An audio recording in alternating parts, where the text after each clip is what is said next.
برج العذراء، أنت لم تعد أنت.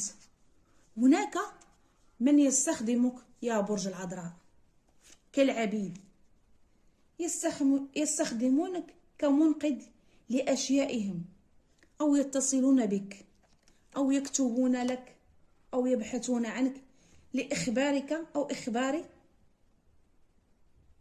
أو يشتكي من ما يفعلونه الآخرون، أو يقولون كما كان لديهم الحل.